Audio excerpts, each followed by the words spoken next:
Tahap sebelum hari pemungutan suara. KPPS menyampaikan formulir model C pemberitahuan untuk memberikan suara kepada pemilih dalam DPT di wilayah kerjanya paling lambat tanggal 10 Februari 2024. Apabila pemilih tidak berada di tempat tinggalnya, maka Ketua KPPS dapat menyampaikan formulir model C pemberitahuan kepada keluarganya dan diminta untuk menandatangani tanda terima. Apabila KPPS menemukan pemilih yang telah meninggal dunia, pindah alamat, atau tidak dikenal, KPPS menandai atau mencatat keterangan tersebut pada formulir model C pemberitahuan KPU yang tidak dapat terdistribusi. Selanjutnya, wajib mengembalikan kepada PPS dengan menggunakan formulir model PA C pemberitahuan. Ketua KPPS dibantu anggota KPPS mendokumentasikan penyampaian surat pemberitahuan untuk memberikan suara kepada pemilih berupa foto atau video yang disimpan sebagai arsip dan disampaikan kepada PPS.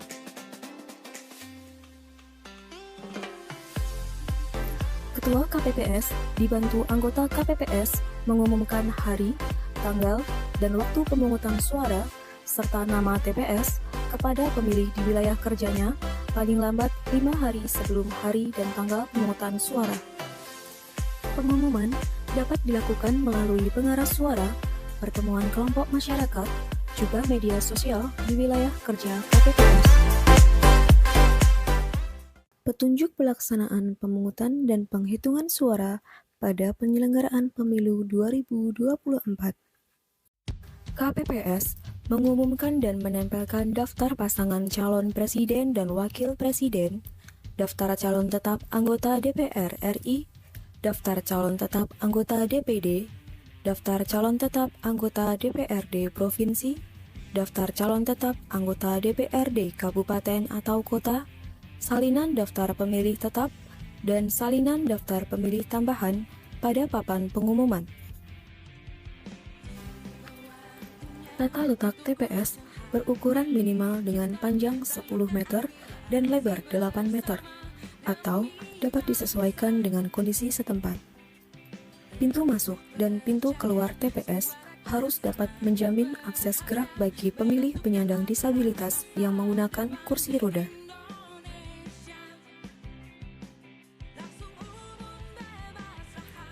Sebelum pukul 7, PTPS dan saksi peserta pemilu mendatangi TPS, KPPS menerima surat mandat dari saksi yang bertugas di TPS. Pukul 7 pagi, Ketua KPPS membuka rapat pelaksanaan pemungutan suara, dilanjutkan dengan pembacaan sumpah atau janji seluruh anggota KPPS dan petugas ketertiban. Demi Allah saya bersumpah. Allah saya bersumpah. Ketua KPPS dibantu KPPS 2 dan KPPS 3 membuka kotak suara dan mengeluarkan seluruh perlengkapan dari kotak suara, serta menunjukkan kepada saksi juga pengawas yang berada di TPS.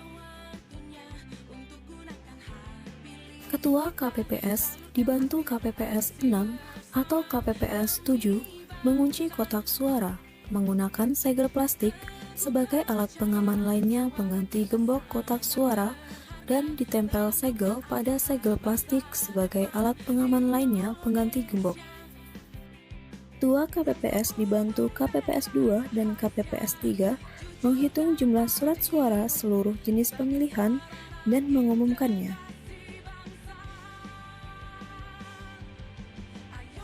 KPPS 6 membuka segel pada masing-masing kotak suara. KPPS memberikan salinan daftar pemilih tetap kepada saksi dan pengawas TPS.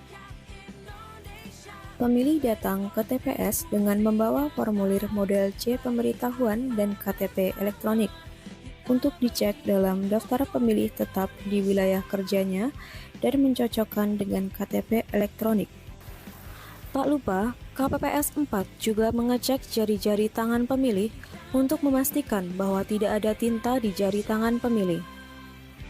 Petugas KPPS 5 menyerahkan formulir C pemberitahuan kepada KPPS 2.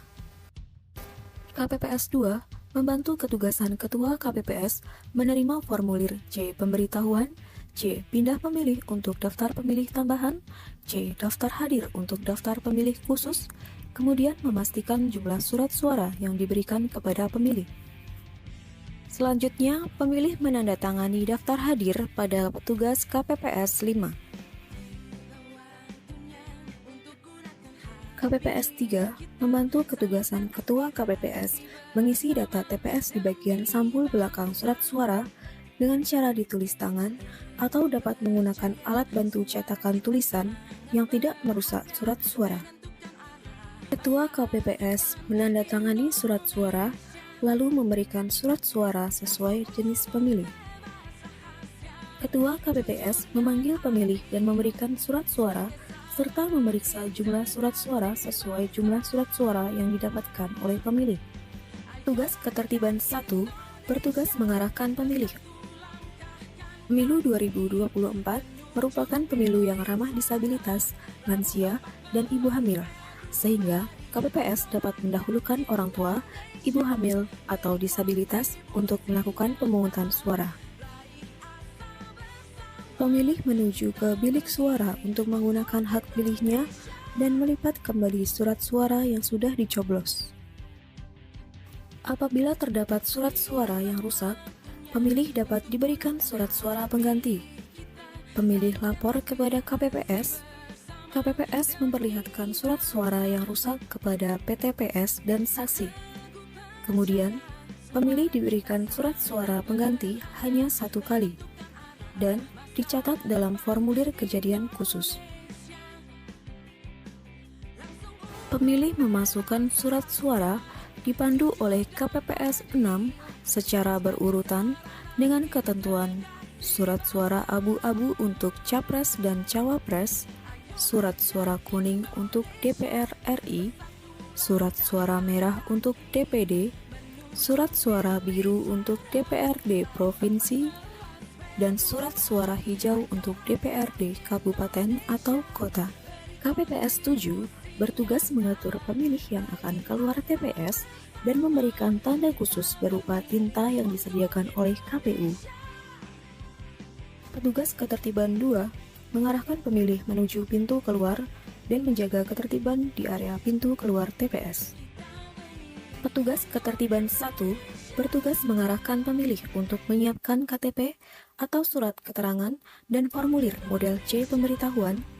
Kemudian, petugas ketertiban mengatur dan mengarahkan pemilih untuk mengisi daftar hadir di meja KPPS 4 dan KPPS 5 sehingga tidak terjadi penumpukan antrian pemilih di pintu masuk TPS. Petugas ketertiban 1 mengatur dan menginformasikan kepada pemilih bahwa tidak diperkenankan membawa alat komunikasi atau handphone ke dalam tempat pemungutan suara. Layanan ramah disabilitas dalam pemungutan suara. Pada pemilih tunarungu, KPPS dapat menggunakan bahasa tubuh atau ekspresi wajah untuk membantu berkomunikasi.